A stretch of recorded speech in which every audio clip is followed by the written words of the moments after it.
Good morning, everyone. And thanks for forcing me to be here at 9 because I basically finished assembling this thing 2 minutes ago. But I don't know. I hope you will forgive me if it is not up to my usual standard.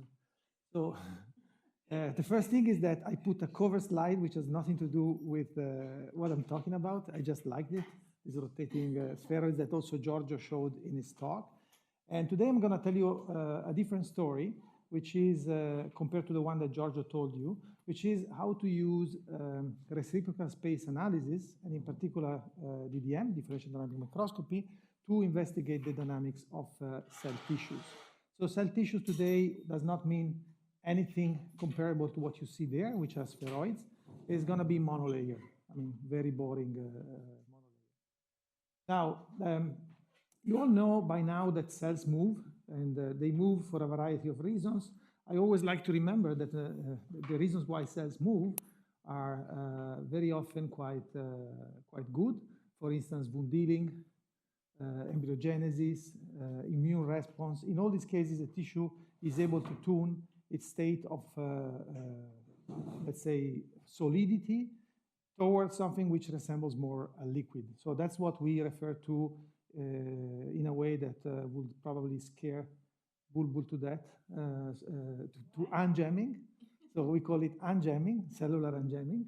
And this is also something that is not so good, because in some other cases, what happens is that this motility state, and I hope that Giorgio has already convinced you abundantly about it, is actually not because of a good reason.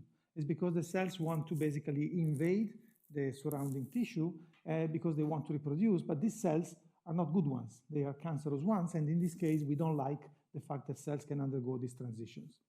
Now, if you want the most important thing about cells when they are in the human body is that they're far away from this case. So this is the typical case that we like in the lab, where we have isolated cells. We can track them, we can segment them, we can do whatever you want. You can find commercial software to do this kind of analysis, and you can basically extract all sorts of information from this kind of movie. The problem arises when you have this kind of movie, typically phase contrast movie with a lot of cells superimposing. In technical jargon, a monolayer of this kind is almost confluent, where confluent means that the cells basically occupy the entire plane, which in our jargon is called the tessellation of the plane. And so in this case, if you let the cells go, they undergo what we refer to in this environment as the cellular jamming transition. So the nice thing about the cellular jamming transition is that in principle, it is way easier to study than the colloidal jamming transition or the colloidal glass transition, because you don't need to prepare a huge amount of different samples at different concentration. Just prepare one and you wait. Because cells duplicate, and when they duplicate, they increase their density, and when they increase their density, they basically arrest. Now, in this case, as you can imagine, individual analysis of the cells is challenging, because sometimes they superimpose to each other, they change shape, so any pattern recognition that you may think of, like in the case of colloids, doesn't work. So you can use very sophisticated segmentation analysis, but you're never very certain that what you get is actually what you want. Also, there are complications, such as, for instance, the fact that cells duplicate, mitosis, or the fact that cells die, apoptosis. And when they die, typically they are extruded from the monolayer, and they cause these blinks that you see in the videos once in a while. Now, there are alternatives to that. In particular, one popular alternative is particle image velocimetry, which in this field is very often referred to as cell image velocimetry. And in this case, what you do is you divide your image in sub-portions, and in each of these sub-portions, typically overlapping sometimes, and in each of these sub-portions, what you do is cross-correlate two images taken at different time.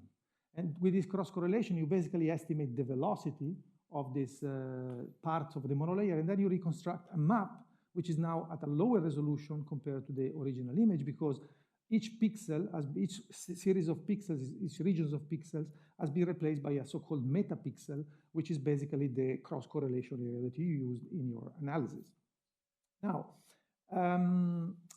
this velocimetry works, and I'm going to show you in a second things that you've already seen in Giorgio's talk, just to convince you. But there are cases in which, as a physicist, you wouldn't never use velocimetry to quantify motility. And one paradigmatic case is diffusion. If you try to measure the velocity of a colloidal particle, good luck. You will find whatever you want. You change delta t, and you will find whatever you want. Unless your delta t is short enough that you enter the ballistic regime, and then you are below the Brownian time scale, and then you are lucky because things start to work again very well for you. Now, in this Giorgio's talk, I'm showing you again something that Giorgio showed you during his talk. These are again the two monolayers, the control one, the one that does what it's supposed to do, and the one where you overexpress this protein, which is called RAP5A, that causes this flocking transition. Just for you to remember what it looks like, the case on the right very likely could be characterized well by velocimetry, while the case on the left, you could try, you get something out, and if you want to compare the one on the right to the one on the left, you manage. But what kind of information can you get about this kind of motion in terms of velocity is a big question mark.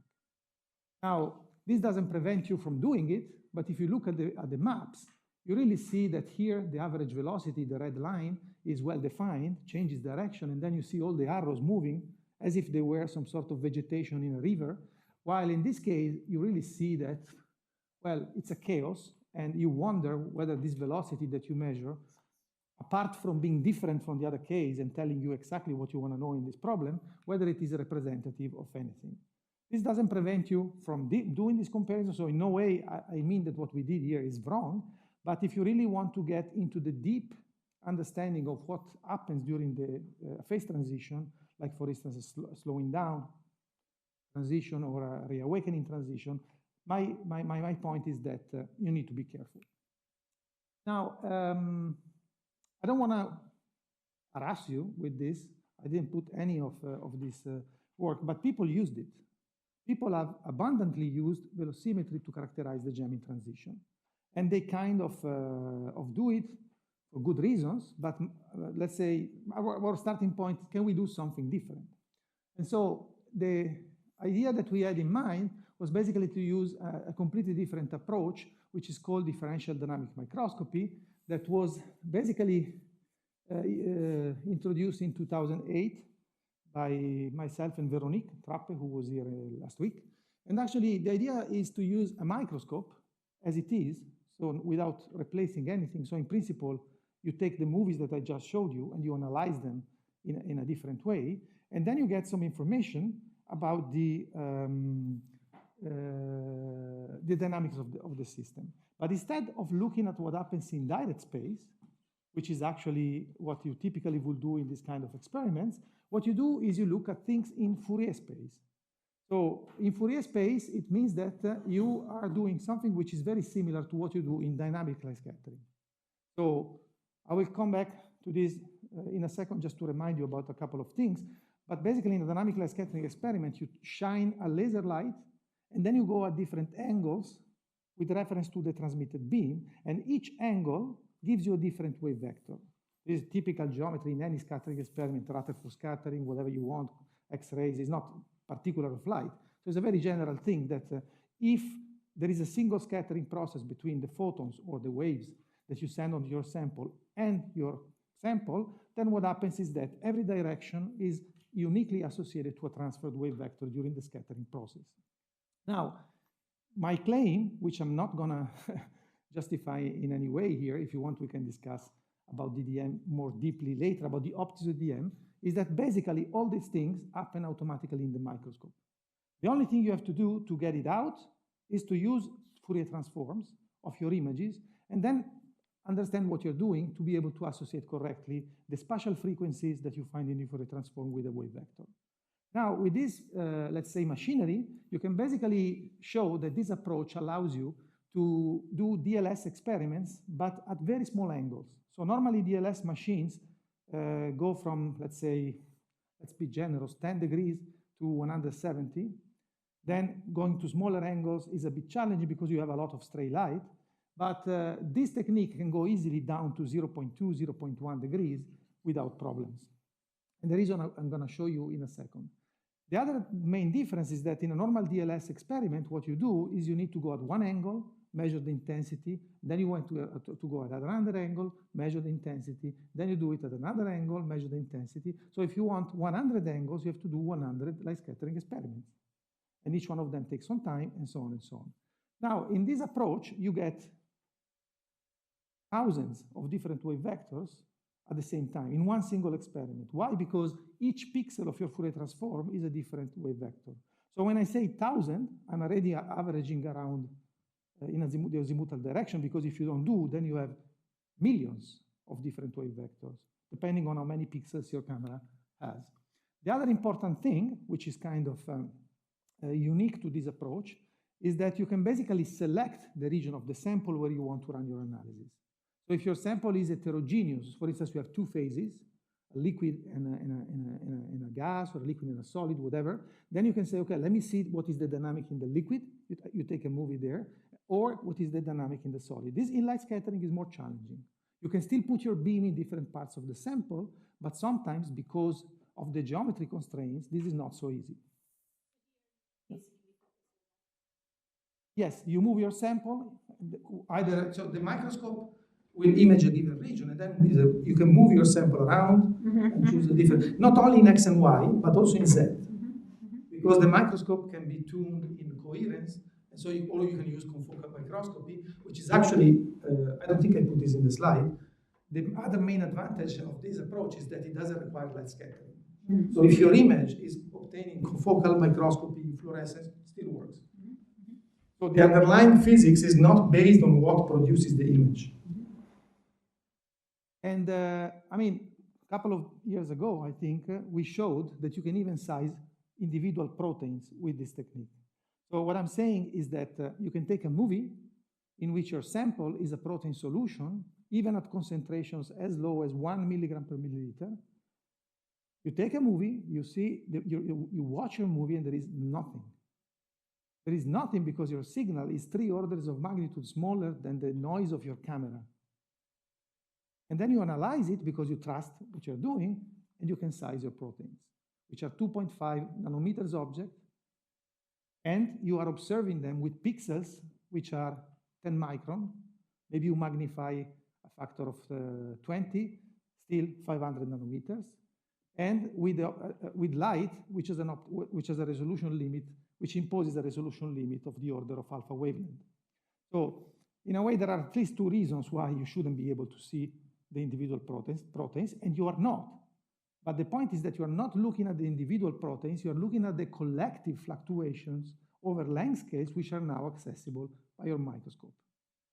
Now, if you want to know more, there are plenty of papers that you can read. The last 3 are review papers. The first one is the first paper, and the second one is a little bit more technical. So, so whatever you want to know about DDM is in these papers. Roberto. Yeah. Of course, all the goods about this. What do you have in the DLS? I mean, there is one main disadvantage, I would say, which is that here, if you basically, so one advantage is also a disadvantage, which is the following. For a reason that will become evident in a second, what we do is we take images at different time, and then we subtract them. And why do we subtract them? Because everything which is static goes away, and you get only the dynamics. So this brings in an important advantage, which is, for instance, that I can take my sample, do a measurement, then I can take the same sample, I can take my greasy finger, put it on the capillary, smear the capillary, put it back, and basically the results are more or less the same. This is a huge advantage, and is exactly what allows you to go to small angles, because you remove any stray light, which is coming from the sample, because you are basically in the sample, and you remove it because before it propagates. So you remove it digitally, then you Fourier transform, and you simulate the propagation. And this is something that you do when the signal is still linear. If you do it in the far field, when you measure the power spectrum of the signal, it's already non-linear. So subtraction doesn't work. So, but this is also a disadvantage, because if your sample is non-ergodic, what is the signal that you're killing? The signal from the sample, which is there because it's long-lived, or the signal from the stray light. Well, if you really want to know, you really need to be as clean as you would be in DLS. So you still have your chance to do what people do in DLS, which is to prepare super clean samples. But in my way, this is actually something that you really do if you really need it. And, but it also means that a priori you need to know quite a bit about the time scale of the process, right? Yes, if it's something very slow, I risk it to subtract out, right? Yes and no, but there are tricks. Okay. For instance, you can check, you can use the Fourier transform of the individual images. Okay. And basically, based on that, you can constrain the contribution from the background and basically see whether the signal that you see is an evolution. Yes, exactly. I'm not saying it's a piece of cake. It's actually one of the challenges. But for instance, the data that I showed you yesterday from John paper, those were taken with an algorithmic sample, and we found a way to clean them very well and to be sure that. Of course, everything that comes from the setup is tau infinite, so this doesn't move apart from this hypothesis. But for instance, if you're, this is a problem if you want to measure proteins. If you want to measure samples that scatter a lot, when you see with your naked eye the signal of the images, well, this is not going to be terribly problematic, because in that case, you can basically use the static images to estimate the static signal, and this estimate will basically work in a wide range of Q, and not work only in the range of Q where your, let's say, static signal will give you some contribution. So let's put it this way, you have some ways at least to mitigate this thing. But if you ask me, you want to look at large slow, things, and then you are more in the low Q range where you exactly. But if you ask me about the limitation, I will tell you this is one. The second limitation that I will tell you is that still the detectors are less sensitive than the detectors using DLS. Meaning that typically in DLS, you have a very sensitive detector working against dark. So you turn off your lights, you're in a dark situation, and then you count photos over a dark background. Here, you are in a completely different regime, because very often, as you do fluorescence DDM, you have a strong transmitted beam on which you have tiny fluctuations coming from that sample. This will give you a completely different statistical optics regime with advantages and disadvantages, but it makes more difficult the quantification of very small signals. So, but honestly, in 2008, we were able to measure particles that were 17 nanometers in diameter. Now we are at 2.5 with proteins. You just wait. Technology. 10 years and you go to Wadstrom.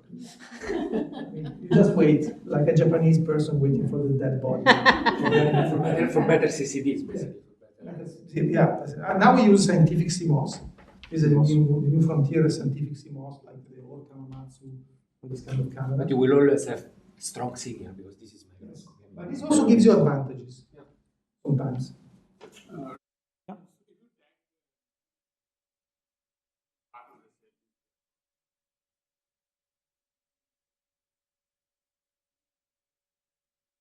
Absolutely. There is a beautiful paper by Marco Laurati in Nature Communications. Now I don't remember the year, but basically they took two different particles. We also worked on that a little bit after some time with Marco. They basically took two colloidal particles of different size, large particles and small particles, and they made a glass of the large particles, and they studied the dynamic of the intruders, in the small intruders, in the glassy, slow rearranging Lorentz gas phase of the not Lorentz gas phase, Lorentz relaxation of the other slow phase. In that case, this experiment with DLS will be a pain in the neck, because you can do contrast matching, but then that's it. So if you want to see simultaneously the two species in DLS, this is quite difficult. So in fluorescence, you simply look at the two fluorophores, and you can do what you want. You can do the dynamics of the red guys, the dynamics of the green guys, or cross-correlating the dynamics of the red with the dynamics of the green, for instance. This is actually something that with DLS would be impossible. And the questions about this? Okay. Now, how does it work? I'm not going to give you the theory, but I'm going to show you how we analyze the data, which I mean, this is a pedagogical introduction. Then some of the operations I'm going to show you may be not in the same order because it would be stupid to make them exactly in this order, and we use commutation, but it's actually another story. Let's say you have a movie and you extract some movies from your frame. In this case, the movies have been labeled 1, 4, 31, and 301, which basically means that the 1 is the one after 1 delta t, the 4 is after 4 delta t, and so on and so on. So time increases moving to the right. If you now take the difference between the first two, then you see that there is some signal associated to the fact that cells, these are cells. I'm not using particles, these are already cells, because this is the topic of this talk. I thought it was more interesting to show you what happens with the real system we're going to talk about today. Now you say, okay, what happened between frame 1 and 31? And you see that you have more signal. What happens between frame 1 and 301? And you have even more signal. This is kind of obvious because, of course, the cells move more. Yeah. The real image. Yeah, so this is no, but we haven't even done anything special here. We took our sample, we put it under the microscope, we take a movie, and that's it. So we didn't change the light source, we didn't change the lenses, we didn't do anything fancy. So the same movies you could use in another kind of analysis. Now, as you see, the signal increases, which is actually very, very, very obvious because cells had more time between two frames to rearrange if you move to the right rather than to the left. So if you are on the right side rather than on the left. But actually what is interesting here is that if you wanted to go to one point and analyze the dynamics, for instance, in one point and calculate an intensity correlation function, you would get nothing useful. This will not work. And the main reason why this will not work, can you please pause this video a second? Because I have to, there's someone. Hello?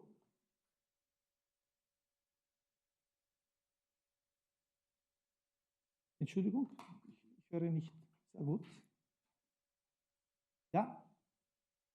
Because it's always someone, could be the school, something happening. When I see a number that I don't, yeah. It was the vaccination center. So, you were asking me a question, Giuseppe? No, okay, I don't remember. Anyway, so if you now, yes, if you go to one point and you go and you do this analysis, then you will find basically nothing. And people have tried that. So for instance, the guy who invented total integral reflection microscopy, he published a couple of papers trying this approach and showing that in some cases it was getting some weak colloidal particles, some decent results. In some other cases, the diffusion coefficients were completely off. And the main reason is that in one point, yeah, by doing intensity correlation of one pixel in the real space.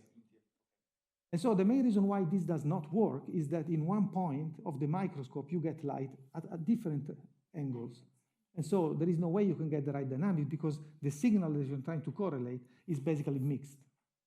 But one way that we can unmix and disentangle these components is exactly Fourier transform. And actually, that's what we do. We go from real space to Fourier space. And now, no surprise, the signal is still increasing with delta t, and the integral of these two.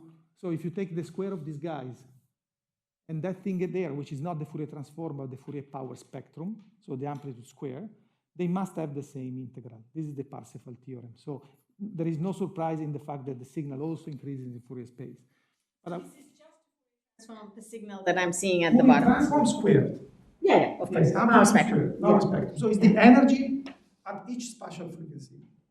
And now you are in the spatial frequency space, and if you know what to do, which is you know how to multiply numbers, you can go from the frequency space to the wave vector space by multiplying by 2 pi. That's it. And now you have basically the result of a light scattering experiment at a given delta t. So this is a bit different from what you do normally in DLS because you do correlations. So how do we get signal out of it? So first of all, we sit down at one specific wave vector.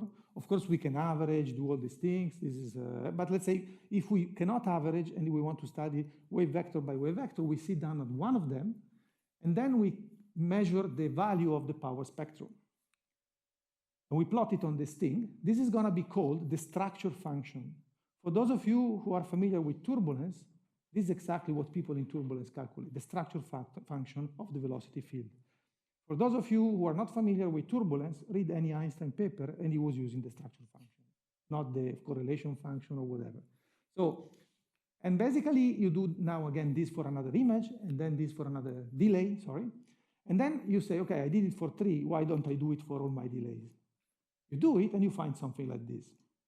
Then you think a little bit and you can demonstrate that this structure function, which I indicate here with the letter D, is basically nothing else than a function of 3 parameters, all Q-dependent parameters.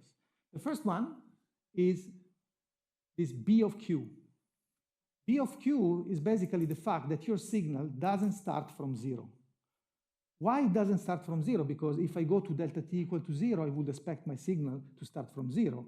Well, good luck with that, because you're forgetting that there is noise on the camera. The signal is really going to 0, but not the noise, because you measure it in 2 different images, and so you will get different noise. So this plateau is basically the detection noise. But then you have another parameter here. Sorry, Roberto, Yeah. this is just sitting at 1 Q, right? Yeah. I'm looking at it as a function of delta t. Yeah. So every parameter is Q-dependent in principle.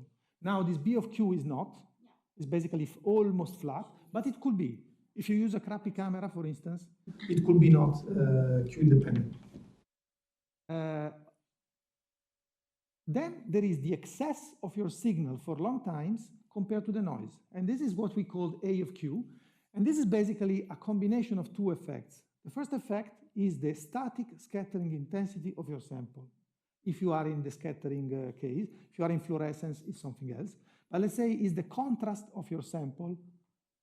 In a way, it tells you how much signal the samples generate when it's completely decorrelated.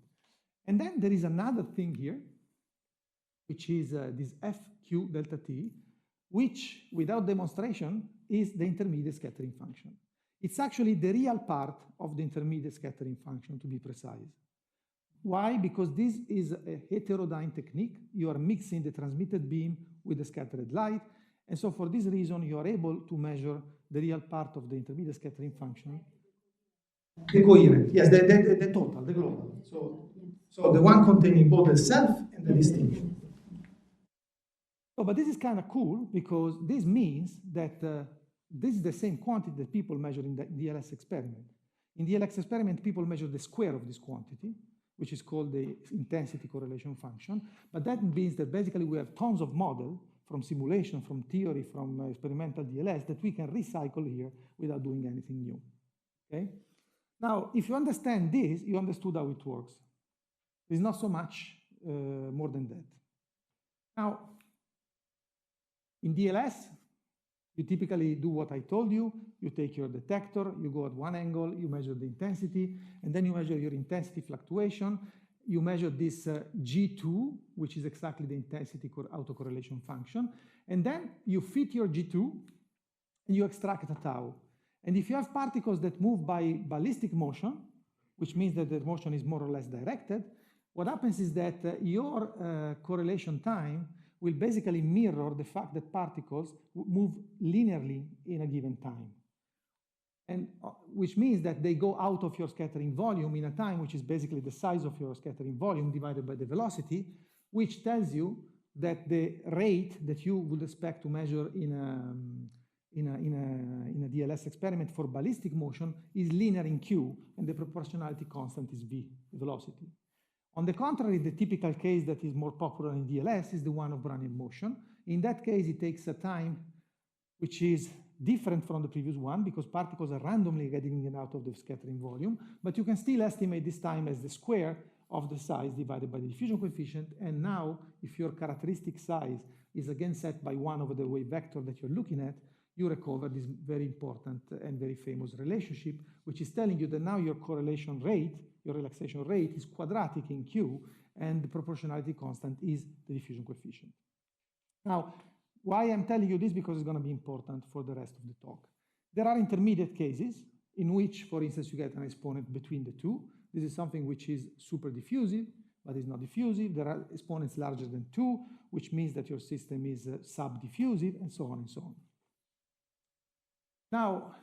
Now that I set the stage, what do we use DDM for?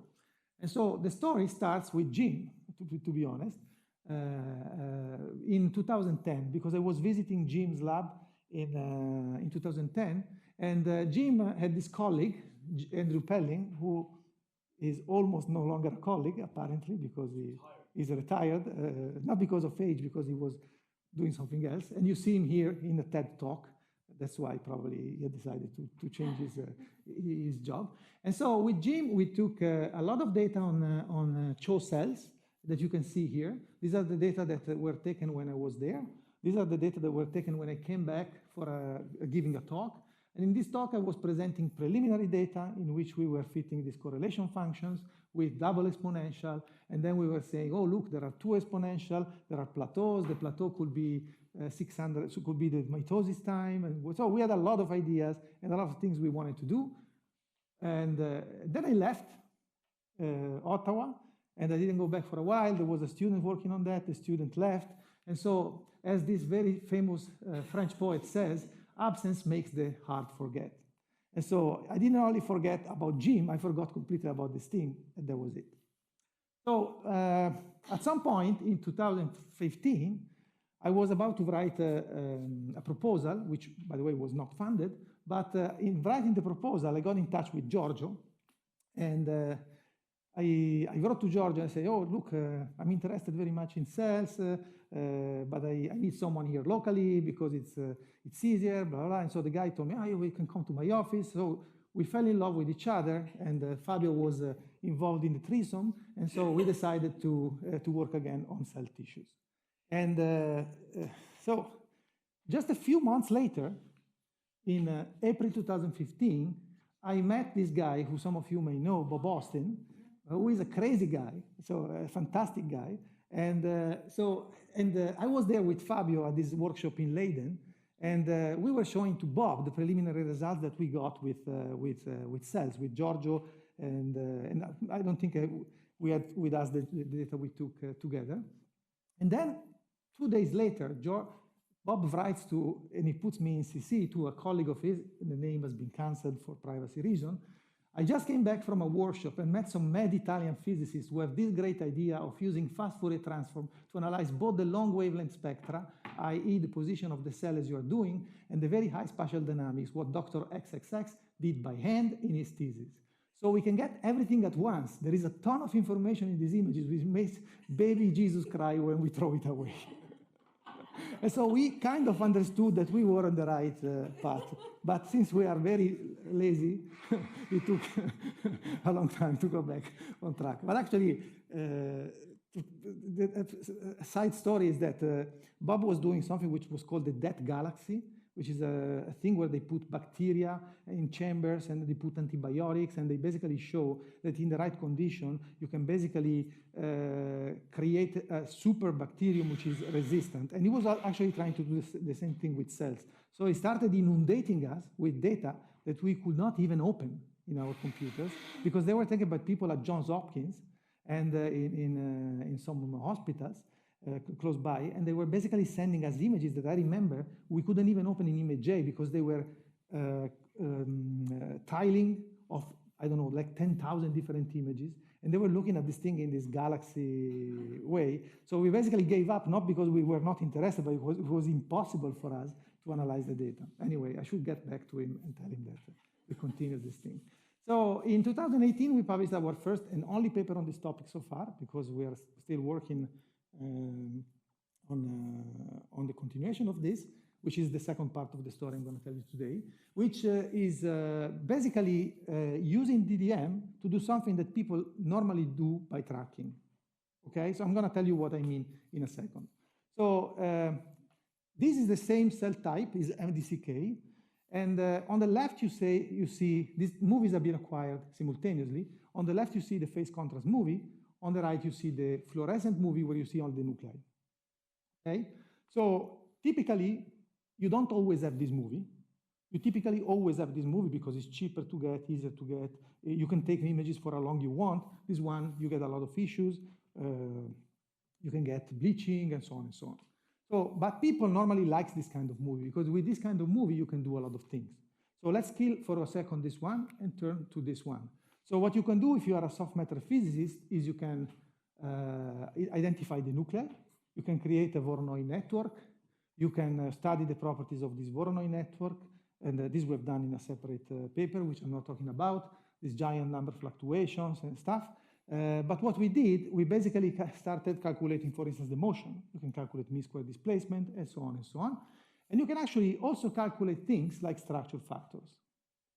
And this is the structure factor of one particular frame.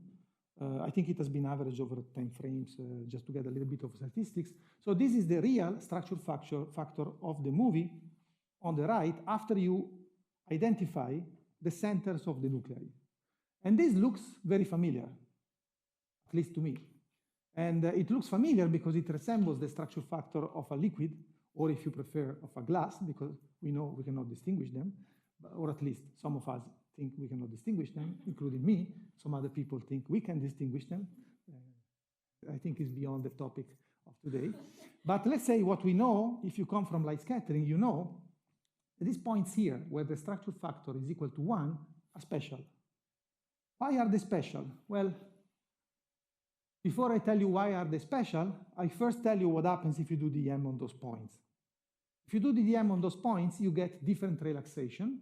And actually, what you see here is basically the intermediate scattering function, because you can measure the structure function, but then you can fit your data and invert and measure your intermediate scattering function. And these data do what they are supposed to do.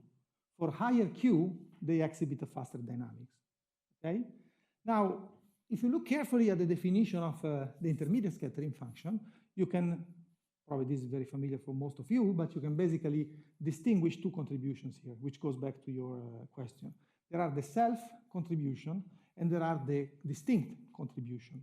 But if you go to points where S is equal to 1, only the self part survives. And why this is important? Because if you measure the self correlation function, under certain hypotheses, which are less restrictive than what you would imagine, you can basically write that your self-correlation function is the Fourier transform of the probability distribution of displacements of your particle, the Van Hove function, the self part of the Van Hove function. Now, this is interesting because it means that you can learn something about the particle displacements by looking in Fourier space.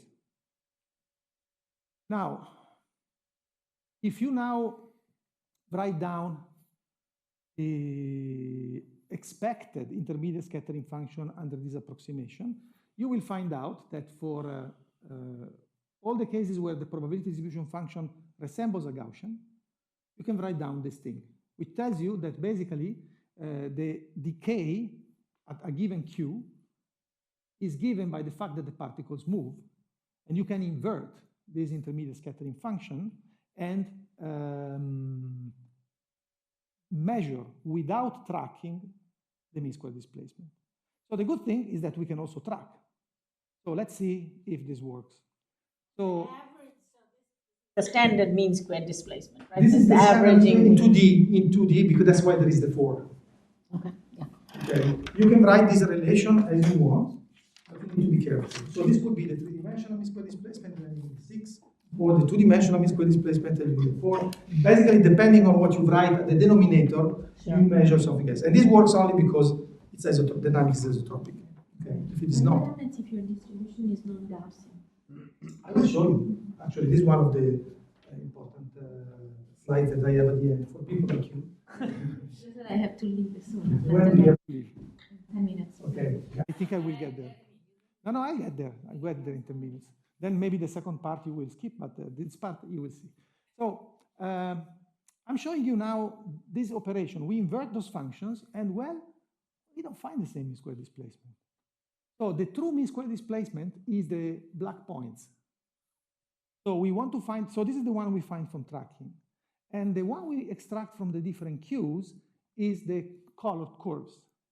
Now, in this plot, we did the opposite. We basically estimated what kind of intermediate scattering function should we have based on the mean-square displacement that we measure in real space. Now, you can think many things, including, oh, the Gaussian hypothesis is violated and whatever. It turns out that things are a bit simpler, that basically we neglected the fact that cells that are duplicating give a signal. And so if you include this in the model, then you can redo, actually, sorry, I forgot to say something important. So I should have inverted one slide now that I think about it, but okay. So the black point are the mean square displacement. The colored curve are the estimated, but there are also the green points. What are the green points? The green points are the limit for Q going to 0 of the colored curves, which basically is telling you that when you go in the Q0 limit, you estimate the correct mean square displacement. So even though the individual things are plagued by this mitosis, because they can be plagued by whatever you want, rotational motion, mitosis, internal degrees of freedom, but in the limit Q going to 0, it is rigorously true that you recover the Gaussian distribution, basically by the central limit theorem, basically.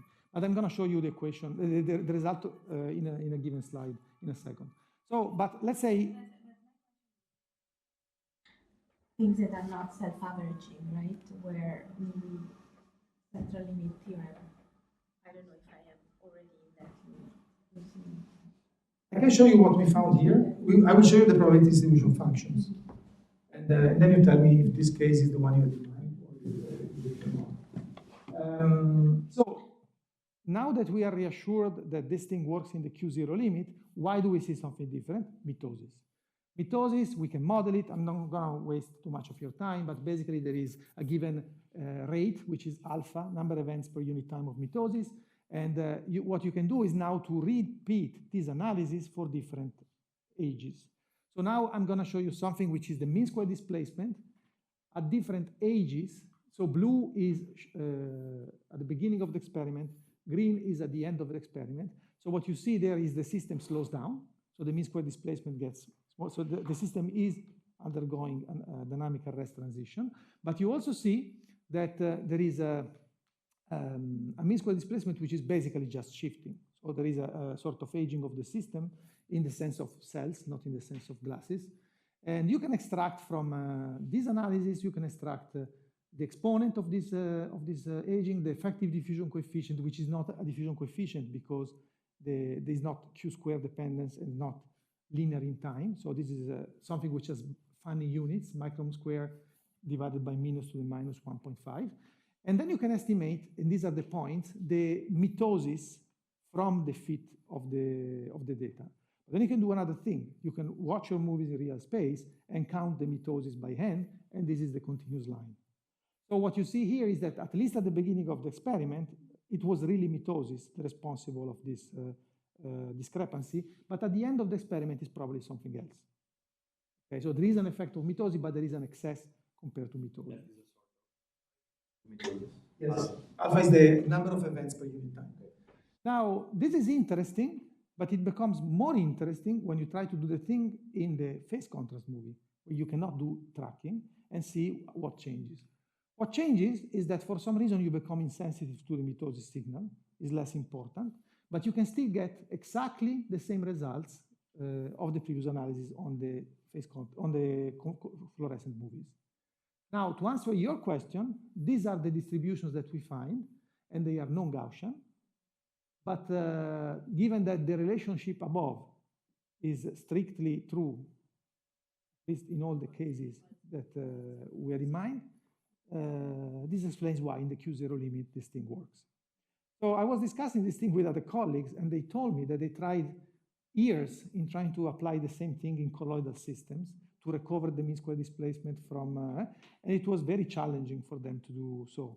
And so apparently this represents one of the few existing evidence that when S is equal to 1, you can really recover the mean square displacement. And I think this may be due to the fact that we go to very low Q. And we can really go to the case where this thing is working, and you can really take the limit Q0. Because if you are at 20 degrees, maybe the limit Q0 that you extrapolate is not the correct one. But if you are at 0.2 degrees, maybe I put a maybe because we didn't do a systematic study of this. Now, then, this is what I showed you is published. What I'm about to show you is completely unpublished. And then we decided to study a little bit more the jamming. So you take a video like this, and this is another cell type. So far we have focused only on the points where S is equal to 1. Now the idea is, what happens in the points where S is not 1? And why this is interesting, because coming from the colloids, we know that where the structure factor has a peak, we would expect a slowing down of the dynamics, the Jen narrowing, right? And we know that there is also an effect of the hydrodynamics, but we don't know what would be the equivalent here of hydrodynamics. So is it an effective hydrodynamic like? So what happens? So we started doing these experiments, and so what you find here is for one age.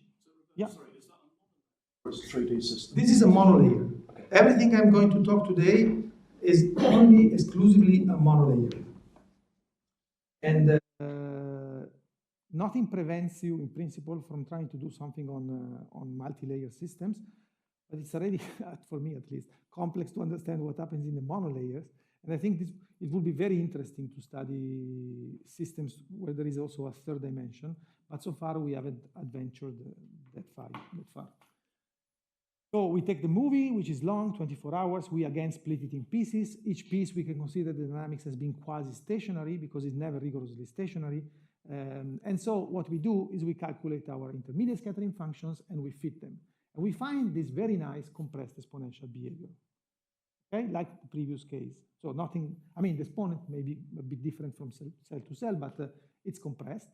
And so what we do is we repeat the same procedure, and we now plot the rate of relaxation as a function of Q. So the dispersion relation of our monolayer as a function of the age.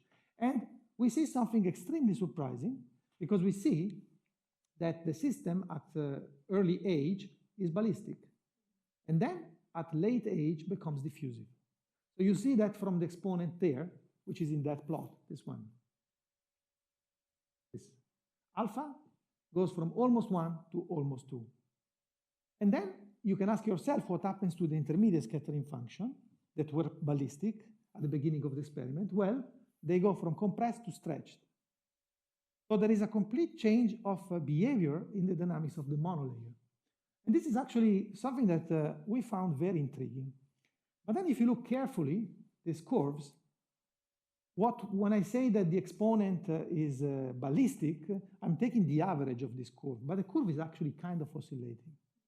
If you now divide, so we're doing something which is very dirty here, because in colloids, you will divide the equilibrium, the concentrated case by the dilute case. Here we have no dilute case, or at least the dilute case does not do anything useful.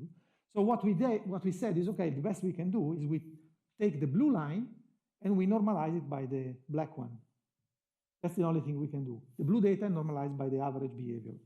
What you find has been, for your eye, just staggered in such a way that you see them, but all these things by default oscillate around 1 by construction. They cannot do anything different. And so you see that there is something quite curious. They resemble a structure factor, but we can measure the structure factor, and they do not only resemble a structure factor. In some cases, they are the structure factor. But the similarity between the structure factor and what I would call improperly the dynamic structure factor gets better and better when the system becomes diffusive. So the agreement is less good when the system is ballistic, but still you see an effect, and is better when the system is diffusive. Now, this is quite intriguing. So we did a little bit, we means Fabio Giavazzi, who you met. Fabio did a little bit of simulation by using this basically quasi-hard disk system à la Berthier with this orientation, random orientation, a model that you have probably already seen mentioned in these cases. You need to make the system a bit polydispersed. And if you do, you can recapitulate all the functions, all the things that we have seen. But there is one interesting thing, that these simulations are not aging. So you go at steady state and you see what you find. So what are these different curves? Well, these curves are obtained with different rotational noise in the simulation. So it looks like aging makes the rotational noise more relevant for some reason in the cells. We have no explanation for this. This is work in progress. This is a result. We didn't understand it, but we recapitulate everything. Now, we understood, at least we recapitulated what we find in experiment. So we are happy, we should publish. Ciao. We should publish. Ciao, ciao Manu. So we write a paper, we do another experiment on another cell line, still undergoing jamming, and the situation is completely different. So this one is ballistic, and it remains ballistic all the time with compressed exponential. No change of behavior, no apparent, just a different cell line. Still epithelial, but a different one. What was the first cell line? The MC? CF10A. CF10A. What are they? Mammary epithelial cells, human mammary epithelial cells. Oh, okay. Okay? Now, I don't want to bore you with a lot of data. I will actually show you, but we started doing this with a lot of cell lines. So we have a lot of experiments. And so what you see here is one of the results I wanted to show you today. I think is basically the only one. Then we can discuss about other things. But basically what we did is to show, to plot for all our experiments, the value of the exponent of the power law. So this number is 1 for ballistic, 2 for diffusive, versus the stretching exponent in the exponential of the individual scattering functions. Why do we do that? Because if you take a system in which you are sure that what you are measuring is exactly the same thing I showed you for S equal to 1, you would expect this line here, this 2 over delta.